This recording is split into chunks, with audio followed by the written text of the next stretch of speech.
नाचे छे भौजी बम संगे संगे भाई बम, नाचे छे भौजी बम संगे संगे भाई बम। तनी माचिस धराई दहो भैया, कोनी माचिस धराई दहो भैया, डीजे पर तबे कमर हिलतई। तनी चिलम धराई लहो भैया, डीजे पर तबे कमर हिलतई। बाबा बैद्यनाथ की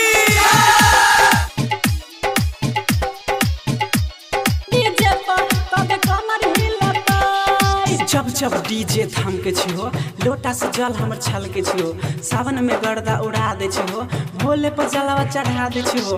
हो गाना खाली भोले के लगई है, नाचे लेल तैयार छै सब नचई है। चुपे चोरी मोबाइल से वीडियो नहीं बनई है, न त मार क लेबो, गोली फायर क देबो। तनी माचिस धराई दहो भैया, कोनी माचिस धराई दहो भैया, डीजे पर तबे कमर हिलतई। तनी चिलम धराई लहो भैया, डीजे पर तबे कमर हिलतई।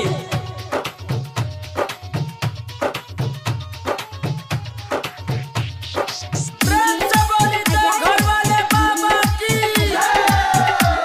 डीजे पर तबे कमर हिलतई। कमर हिलतई। राइटर रमेश जी लिख छियो, रामदेव यादव गाबै छियो, डीजे पर कमर हिलाबै छियो, सबके मन हर्षाबै छियो। हो मनीष यादव के लग सहयोग तबे बजलै बाबा के भजन।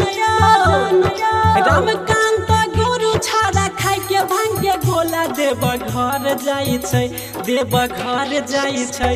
तनी माचिस धराई दहो भैया, कोनी माचिस धराई दहो भैया, डीजे पर तबे कमर हिलतई। तनी चिलम धराई लहो भैया, डीजे पर तबे कमर हिलतई।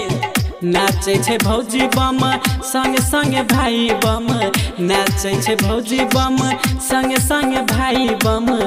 कोनी माचिस धराई दहो भैया, डीजे पर तबे कमर हिलतई। तनी चिलम धराई लहो भैया, डीजे पर तबे कमर हिलतई। Mix by MR recording studio, Agropatti Chowk.